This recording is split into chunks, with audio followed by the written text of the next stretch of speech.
got some good players, and we've got an opportunity to be a good team. But it's not like anybody or our team has done anything. We've played well at times. Our individual players have played well at times. But you're looking at Kevin Durant and Russell Westbrook and guys that like have a level that no one we haven't touched that. So for us, it's hey, look at what that is, what those guys are doing, how hard they practiced. You see before the game, how hard they went. Those are hungry guys that are all stars. And if we want to get to that place, individually, collectively, that's what you have to do. You have to say, look, that's it. And I think they appreciate the opportunity they have. Kevin Durant was hurt for a year. They lost in the NBA Finals. They know that level, and they look unbelievably hungry. They just came at it, and to me, that's a team that has an appreciation for how difficult it is to win in this league. You have to do everything, and sometimes that's still not enough in a given night unless you get a little lucky. We don't understand that. Why would we? We haven't been in that situation. So to play a team that's on that level, to me, is that's what you have to do to get there. You have to experience it. You can talk about it all you want until Kevin Durant comes down from 3 feet behind the line and you go under on pick and roll and he drills a three and you say, well, no, that's what he does. That's what he does. So it's that's a credit to them, and it's not being down on our team either. It's a realistic. Hey, I love our team. Like we didn't make a change. We got Alec back. We re-signed Book. We got the same team we had last year. If we didn't feel that way about our team, we wouldn't do that. But that doesn't mean that we're a good team yet. We were a good team for about 2 months. And we were a good team when other teams sometimes were resting a player. The competition that we played was always formidable in the league, but we weren't playing teams that were competing for the playoffs very often. And I'm not dampening any enthusiasm, but I am being realistic about who our group is, and that's what our group needs. We need to be realistic about the level that's out there, and if we want to reach it, it's a hard road. An epic post-game, Quin Snyder. We'll break it down, talk about it. It's a lot of stuff we've talked about, a lot on this program, actually. We'll look at that. There's a ton of NBA news. I don't know how much we'll get into it. It's tip-off on October 21st. Pow! We'll probably play that soundbite for you again here. But a epic, realistic post-game from Quin Snyder last night after the Jazz got thumped by the Thunder in preseason game number 6. I'm David Locke, radio voice of the Utah Jazz, Jazz NBA insider. Glad to be with you today. Thanks for taking the time. I want to get right into it. There's a ton of news. There's a lot of interest. I have a feeling this is going to be a heavily watched show or heavily listened to show. Let me quickly get a few things across. Yesterday, I asked you to send me the email. I'm stunned how many people listen to this show. Thank you. A few of you got to the game last night. Here's what I've done. I asked you to send that to me so that I had where you were and your email address. I, on occasion, get tickets. Sometimes it can be 20 minutes before a game. Sometimes it's my own personal tickets, and I just didn't move them, and I forgot to give them to somebody else. I have 4 tickets to every game because I have 3 children, or 2 children and a wife. I have 1 wife and 2 children. And they go to games, but once we hit January and ski racing and school and everything, they never go. So maybe it's my tickets. Maybe it's I get a favor for somebody in the company and they give me tickets to give to my friends. Those things happen. Last night was one of those nights. There's about 12 or 14 people that went to games last night, but there were probably 500 emails sent to me. I'm stunned. I don't have a concept of how many people are listening and watching this show. So thank you. I don't know if it's a 1% chance, a 2% chance, a 20% chance, but I have actually nicely filed all these. I have you. I'm just going to randomly select them, and when I use you, I'm going to delete you. And hopefully you get lucky one day. Hopefully you get an email from me one day that says, hey, you want to go to the game? That'd be cool, right? So anyway, some people felt as though there was a guarantee with that, and I didn't mean it that way. I probably didn't think I was getting 500 emails. I just didn't. Sorry. So anyway. Thank you. very much. I appreciate you guys' support. It blows me away every day. And I apologize. I got this email this morning. I sent you an email an hour after your podcast yesterday, then sat around and checked my email all day to get absolutely nothing. Maybe you gave something to the first X amount of people. You should have clarified. You should have made it sound like everyone was getting something. Promise me, just do it. And then you repeated several times yesterday, led me to the conclusion. Good job of building excitement, loyal, but bad job following through and not explaining the giveaway well. Okay, and that's my bad. So, Mark, I apologize on that, and I really do. I apologize. There's a few circumstances there where when I get these tickets, I can't necessarily. I'm giving them to you as a friend. Frankly, I'm not allowed to turn around and do a giveaway on the show. It's just not cool. It's not allowed. So I'm giving to you. I was giving them to you as a friend, the way I would a friend, and I evidently have more friends than I thought. So my bad. On that. I misjudged.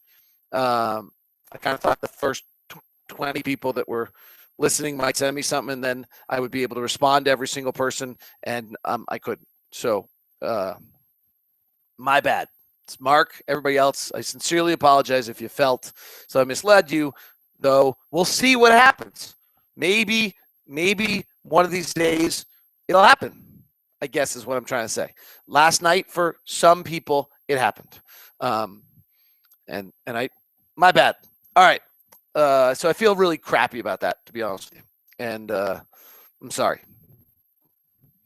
All I can do other than that. I'm sorry. I really can't. Like, I can't go get I don't have access to 1,000 tickets to Thursday night's game. You might be thinking that, but like, I don't. So that sucks. I'm sorry. All right, now I feel crappy. We got a great show here, and I feel really, really crappy. All right, let's run across pins across America, or pins across the world, and then let's roll into the show. From Kevin Klingman, I would be honored if you'd put a pin here in the Philippines. I grew up a Utah Jazz fan, was a season ticket holder for many years. Nearly 2 years ago, after the super typhoon Yolanda hit the Philippines, my family and I came to try and bring help to the severely impoverished. Since moving here, I've deeply missed the Jazz, but have been able to connect through the show. I listen daily with gratitude. Thank you, and God bless. Okay, and so I'm screw up the ticket thing, and then this guy saves people's lives in the typhoon, and I now really feel like the horses, you know what. But Kevin, you're awesome. Thank you for that, and thank you for listening in the Philippines. I really greatly appreciate it. So, all right, we're 9 minutes. No, we're not. We're a few minutes into the show. I had the timer running for a long time, and I want to dig right into stuff. There's a bunch of news around the NBA 5. I'm going to do it tomorrow. None of it's going to change between now and then. The NBA GM survey came out. I think it's interesting. Andre Drummond, big news in Detroit. I have a thought on an NBA player action that will probably have more people mad at me, but I want to share it and see if I have any traction or if I'm just nuts, because that's often what I do on this show, and I think sometimes that's getting lost too. Like on some of these stat things, I just kind of show you what I'm working on. It's like I'm just sharing and hanging out. And maybe this is all on me. I've got to get a better understanding of the magnitude of where this show has gone and whether that means I got to change how we do it. But I've really always felt it's me hanging out. I have a brand new espresso from Klatch Coffee that won all sorts of awards. It's unbelievable. I'm having a coffee with you in the morning and we're just chilling. But I'll look into it. I'll see if I get a better grasp of that. But let's go to the Quin Snyder quote from last night. I'm almost tempted to just kind of reset by replaying it. I think it's really important, and it's frankly a lot of the stuff that we've talked about on this show time and time again on the show. So what I'm going to do is I want to go back to that soundbite, and I'm going to stop it periodically. It's 2 minutes and 29 seconds long. So I don't think we need to play the whole thing again. But the thing about our team is we've got some good players and we've got an opportunity to be a good team. But it's not like anybody or our team has done anything. We've played well at times. Our individual players have played well at times. But you're looking at Kevin Durant and Russell Westbrook and guys. All right, let's stop right there, and we'll probably restart again there. That, I think, is maybe the singular most important thing we've got to realize as a fan base to where we are as a franchise and where the league is. Who were the 5 best players playing in the NBA last year? LeBron, James Harden, Steph Curry, probably Chris Paul, right? And they were the last guys standing, right? They were the last guys standing. This is still a league driven by the best of the best. The Warriors were a unique group in that they'd never really done it before.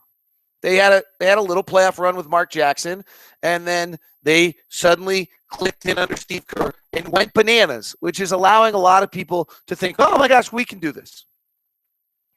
The Rockets are following a much more traditional path. The Rockets got through a round. They lost to Damian Lillard on that unbelievable shot, and then they got to the conference finals, and they've improved a little bit. And now with their superstar, James Harden and Dwight Howard, they're rising up. But when you look at the top epic teams in the NBA, they're great. They're totally amazing. We're not. We're good. We're good. Vegas thinks we could win half our games. We're trying to get there. And that's Quin's point here. Quin's point is we're trying to get there. And to get there is an arduous, brutal, long road to get there. He's got a million amazing points in this. He just nails this so well. The thing about our team is we've got some good players, and we've got an opportunity to be a good team. But it's not like anybody or our team has done anything. We've played well at times. Our individual players have played well at times. But you're looking at Kevin Durant and Russell Westbrook and guys that like have a level that we haven't touched that. So for us, it's, hey, look at what that is and what those guys are doing, how hard they practice. You see them before the game, how hard they went. Those are hungry guys that are all-stars. And, if we want to get to that place individually, collectively, that's what you have to do. You have to say, look, that's it. And I think they appreciate the opportunity they have. Kevin Durant was hurt for a year.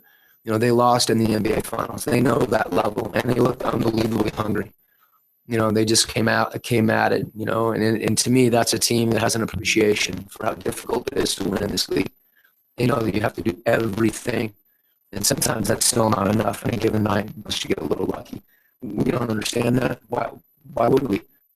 Why would we? That's the best point of everything Quin said last night. Why would we? We didn't play one pressure basketball game last year. Not one. This doesn't mean that this team that we have is not building and is not good.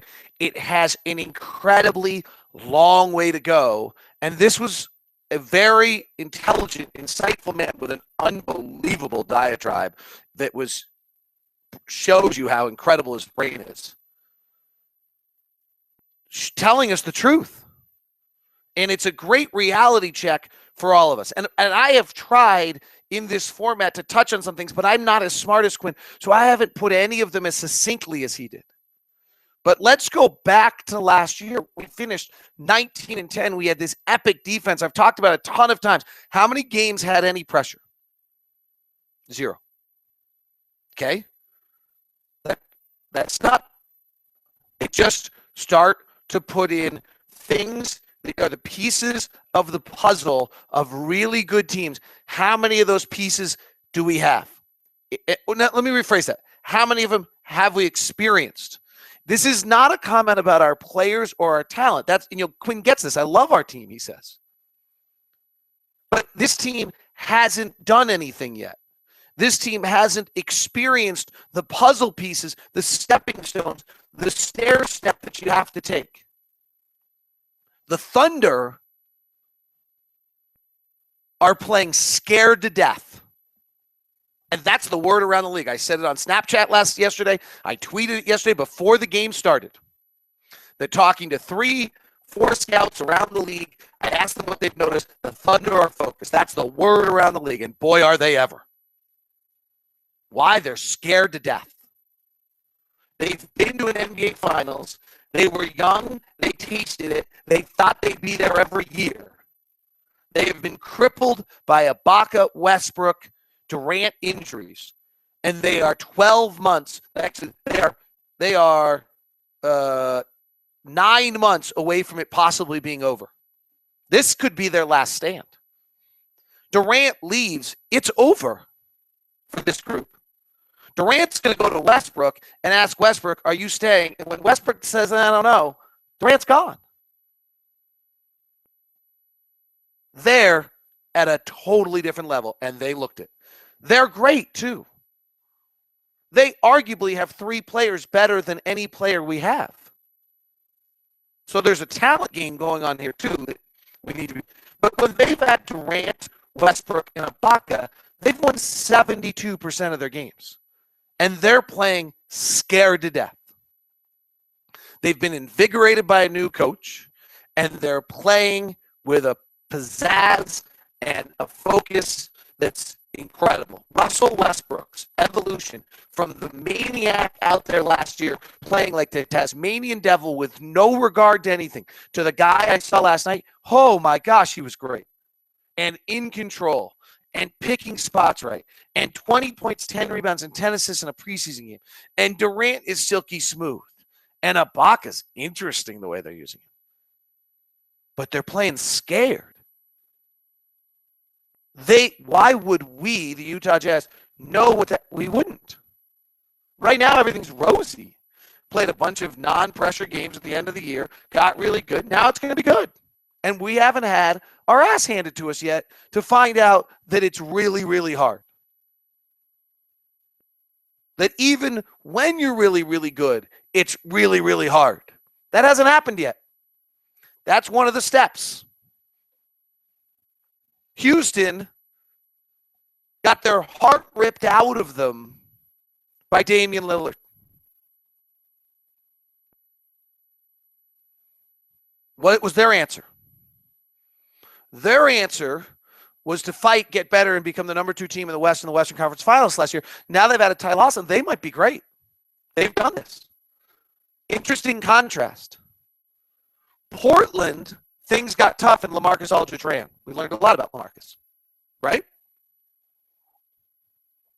Wesley tore his Achilles. They had a bad break. They'd done everything right as a franchise. They built that thing up, added Robin Lopez as a perfect piece on a great trade, had LaMarcus, had their star, had this young stud in Dame who's terrific. They had Wesley, had Nicholas Batum, and it got tough on that group. And what happened? LaMarcus ran and Batum folded. Was it because of injuries? We'll find out. But that's what happened to that group. Every team goes through this, and this thing goes like this. Like you're climbing like this, but you fall off here. It's hard. We're embarking on the very beginning steps, and hopefully we spend March and April in a playoff run learning how to do this. Let's go to Quin's comment about why would we? Why would we? What's one of the big topics I've had on this podcast recently has been how many of our guys are doing something they've never done before. You don't succeed in this league usually the first time you do something. Run through it. I mean, just watch our own experiences. But Gordon Hayward in year 1 as the go-to guy was much better in year 2. Derek Favors year 1 as a post player was your main post player was much better in year 2. Rudy is starting at center for the first time in his NBA career. What's he got in his? We're starting, as of right now, we're starting 2 guys that I think have less than 40 career NBA starts. I don't think Alec Burks has 40 career starts. I don't think Rudy does. Certainly haven't had 82. Alec Burks hasn't had a lot of nights where he's supposed to guard Russell Westbrook. And Alec Burks, last night, I thought was very, very poor. Very poor, strong. But poor is attentive to these type of things that Quin's talking about. One of the threes last night that Durant hit, Alec had a lack of understanding of who he's guarding. 2 big threes late by Durant. One of them, Alex left off too far on the shift and let Durant have a wide open, uncontested three. Gotta know the defense, but you gotta have an understanding inside the defense of who I'm guarding. These are the things that Quin's talking about. We haven't been in that situation. So to play a team that's on that level, to me, is that's what you have to do to get there. You have to experience it. You can talk about it all you want until Kevin Durant comes down from 3 feet behind the line and you go under on pick and roll and he drills a three and you say, well, no, that's what he does. That's what he does. So it's that's a credit to them. And it's not being down on our team either. It's a realistic, hey, I love our team. We didn't make a change. We got Alec back. We re-signed Book. We got the same team we had last year. If we didn't feel that way about our team, we wouldn't do that. But that doesn't mean that we're a good team yet. We were a good team for about 2 months, and we were a good team when other teams sometimes were resting a player. The competition that we played was always formidable in the league, but we weren't playing teams that were competing for the playoffs very often. And I'm not dampening any enthusiasm, but I am being realistic about who our group is. And that's what our group needs. All right. The last part I was hoping to pause before. There's so many comments there. I love our team. Yeah, we're building. It's great. It's worth being rooting for. It's worth loving. It's worth firing up, watching Gordon develop, watching Rudy come together. Trey's second half last night, he doesn't do that a year ago. It's a much better player. Trey's been amazing in practice this year. The commitment level on Trey Burke is just great right now. It's because he's scared. He might be the one guy on the team who's scared. He's on the verge of his career going away. And he's playing and practicing every day like he's scared. The team, has not had these experiences. You can be pissed and say it sucks, but it's true. And that's the beauty of it. It's not something that sucks or is terrible. It's the beauty of it. It's the progression. It's watching your child grow, hopefully without any pitfalls. Hopefully when things get tough, they don't run away. Like LaMarcus. Hopefully when things get tough, they fight, right? Your kids, that's what you're trying to raise. I said it the other day to someone. I just am hoping my kids know how to fail and get back up. That's all I want out of them. Let's see. Let's see how our guys haven't failed yet. They haven't done. To Quin's really truthful first point, haven't done anything. Not to their fault. That's the happenstance of what their circumstances. But going 19 and 10 to close the year with that awesome defense was super basketball. But there was never 1 minute of making a playoffs, having a game you have to win. They were just playing great with momentum and got some belief. Super. Now let's go. Now it's hard. How do you deal with hard? I can't wait to find out. That's the beauty of the season. It's the beauty of 82 games. Trey Burke, back-to-back bad games. Does he freak? Or does he do what he did last night and alter the way he's playing in the middle of the game and go from going from 1 from 7 in the first half to 5 or 6 of 8 in the second half and play terrifically? It's great.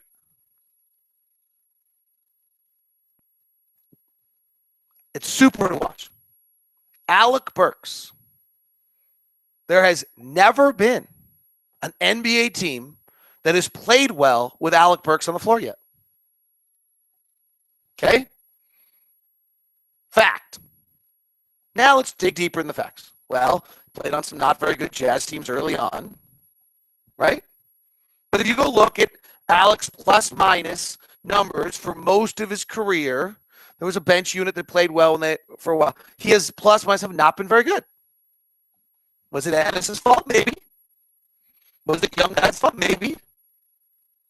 There have not been a lot of times where teams have played well with Alec on the floor. Alec, now it's hard. You know what's easy for Alec? Going to the basket, beating the guy. Now he's got to learn what's hard. Playing with teammates, being a good offside ball defender, being engaged for every minute of every day of the possession. Ron Boone talks about it on the broadcast all the time, how he has to make 2 movements to the defender's 1 because he stands up defensively. Stay in your crouch. Be ready defensively. That's hard. Value that defensive possession in a 3-point game late and know where your guy is, who your guy. Hard. I can't wait to watch him. He's a bright guy. He loves the game. He's totally committed. He's got to learn it.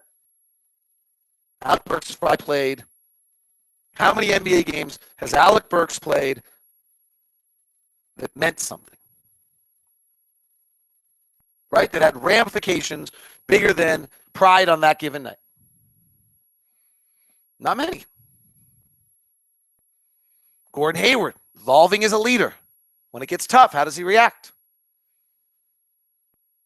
We desperately need Derek Favors to find a mid-range shot. He doesn't have in the preseason yet. How does he deal with it? It's tough.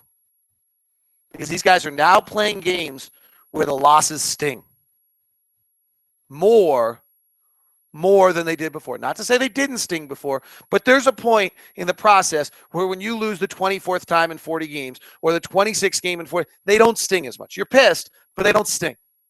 Now they're going to sting because these guys have expectations, they have wants, they have desires. But they don't know how yet. How would they? Quin's point. Ton of guys doing stuff for the first time. Raul Neto gets up on Russell Westbrook last night. Wow! Boom! Wow! Boom! Twice in a row. Come on, it's kind of awesome. I mean, Raul's our guy. I'm rooting for him. But it's kind of awesome to watch an NBA rookie who's played a lot, Olympic international play, get up on one of the most athletic, unbelievable physical specimens in all of professional sports and be, boom! And you're like, oh my gosh, Russell Westbrook's awesome. Right? Come on. I'm rooting for Raul too. But that, particularly preseason when it doesn't count, that was awesome. Oh, geez. One of the guys at Oklahoma City had a great tweet. Raul Neto has a look on his face right now of, that guy plays my position in this league? Right. Steven Adams kicked the crap out of Rudy Gobert last night. Why? Because Steven Adams came in with a game plan and an idea and a concern about Rudy Gobert. He's not a mystery anymore. The Jazz were the number 1 offensive rebounding team in the NBA. If we really dig into Rudy right now, there's 3 things that he's not doing that he did last year. He's not getting any offensive rebounds. By not getting any offensive rebounds, he had a quote after the game that he doesn't get any touches. Well, he doesn't. His touches are offensive rebounds. But he's not getting offensive rebounds right now. Why? Because there's a scouting report out that says this was the number 1 offensive rebounding team last year. This guy's 7 feet tall. This guy's long. Put your butt in his legs and take him out of the play. And he absolutely got physically manhandled by Steven Adams last night.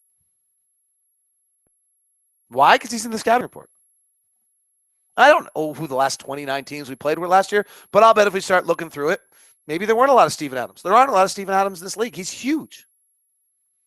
And you know what Steven Adams is doing? Steven Adams is starting for the 2nd year in a row. And suddenly he now knows how to do these things. He's ahead of the curve on Rudy. Okay. He also doesn't have the same responsibility. He's not as good as Rudy. But he was better last night. Right? He's not as good as Rudy, but he was better last night. You just walk down it, right? Rodney, first time trying to play 82 games. There were a ton of times last night. This is different than Quin's. Let me stay with Quin, and then we'll talk about last night's game a little bit more. So let's get that final part again, and then we'll wrap this up. Enthusiasm, but I am being realistic about who our group is, and that's what our group needs. We need to be realistic about the level that's out there, and if we want to reach it, it's a hard road. Great. And you couldn't ask for more out of a head coach. It's awesome. That's awesome. The head coach just called it out. Perfect timing, too, by the way. Yesterday at practice, he said, let's go time. Let's go. We're down to 15 guys. This is the group for now. Let's go. And they got hammered by an awesome team that looks every bit ready to win an NBA title. And we're not. Nothing wrong with that. None of us ever thought for 1 second we'd win an NBA title. Most of us think we're going to finish 8th if we make the playoffs. Maybe a chance for 7th if enough more injuries in New Orleans and our defense is that good. Absolutely. And Quinn just set the record straight on it. Great. Now let's go forward because it's going to be awesome to watch. It's going to be super fun to see us go through that experience. And last night was a great reminder to the guys, don't get too excited about where you think you are. Gordon Hayward echoed exactly that after the game. Guys like you were hyped us up all offseason. We really didn't deserve any of that. Yeah, I'm not sure I totally agree with G. I think you deserved it. Gordon had a big time year. Derek made huge steps. Rudy showed he could be a center. A lot of things there. A lot of things. But work to be done. There's going to be ups. There's going to be downs. I think this team can win 45 games. I got no problem with that. But it's all part of the process Quinn's talking about. It was an awesome comment from Quinn. And he's dead on. And it's going to be terrifically fun to be a part of. Terrifically fun. Frankly, we're going to enjoy being basketball fans more than Oklahoma City fans. Oklahoma City fans are going to go to every game not breathing, scared to death of the fact that whether Kevin Durant's going to get hurt or not, and then and roll from there. All right, we have gotten lengthy, and sorry, I have to text Ian Furness because we are doing two guys in the 12 right after this. Let me just jump on a few things last night. I talked about some of these in Postcast. I wrote about them on Empty the Noggin last night. We've got to figure out who we are. Our starting lineup is good defensively, but is struggling offensively. And then our small lineup is pretty good offensively, and it's not good defensively. And that I have great faith in Quinn figuring that out. But right now we're kind of all over the place on who we are and how we're going to figure out that. I think that's important. There's a level of we got to decide if we're just going to try to grind games out 86, 83. Or we try it when teams go small. What do we do if Oklahoma City had gone small last night and closed with Ibaka and as the center and Durant as the 4? Can you really play Rudy Gobert in that lineup? And maybe Oklahoma City's so good you can't. But what do we do when teams go small? I love the fact we've played 1 million minutes of small ball here in the preseason trying to figure this out because I think it's a real issue. Teams are going to go small. I mean, first night of the year, Derek Favors is guarding Ersan Ilyasova and Marcus Morris on the first night of the year. He's guarding Paul George on the third night of the year. I don't know who he's playing New Orleans Noel, which won't be a problem. Against Portland, he's probably fine with Myers Leonard. Denver, it's Danilo Gallinari, who I think I love and is tough. Memphis, he's probably fine with Zach Randolph. Cleveland, it's Jack Cooley, right? But Miami, it's Chris Bosh playing outside, probably fine with it. It's an interesting little run for Derek here right out of the chute. He's got Millsap after that, and depending on what Orlando does with their lineup. People have spread the floor. Derek's going to have to play defense out on the floor, and he's going to have to make some shots. It's how does this work? It's going to be interesting. Lyles and Pleiss did not play last night. They may not be parts of the regular rotation. Trey looks 19, looks like he's having a hard time grasping what he can do and what he can't, and Withey is playing better than Pleiss. Cotton and Graham got cut yesterday or waived. Not a huge surprise. I think if you've been listening to the podcast, we've kind of touched on this for a while, that with the advent of the triple wing, maybe you only carry 2 point guards, and Bryce did not have a particularly good preseason. I love Bryce Cotton. I think he's got a real chance to find a gap in this league where he's the 14th, 15th guy, and he's a game changer that comes into games. But for us right now, I think playing the possibility of multiple wing sets, you end up with a sixth wing. We only played the triple wing 2 minutes last night, partially because Alec had a tough time guarding Russell Westbrook. Trey may have done a better job than Alec on Russell Westbrook last night, and that's going to be a key, is that Alec has got to guard the point guard to make that triple wing work when that's the matchups. It's all part of the process. Great night for a preseason game, learning experience, practice today. Quin's going to have their attention. It's going to be terrific. And an incredible kind of breakdown of reality of what's going on from Quin Snyder. Terrific stuff. Hope you enjoyed the show. Again, my apologies on yesterday's email thing. My intentions were really good. And my intention were exactly what I said, but I really wasn't supposed to say it, that was what I was intending to do. And so maybe that's where the obtuseness landed. And I still plan to do it, that when I have access to tickets and I can give them to friends, I classify you as a friend. So I'm going to give you some. Have a good one.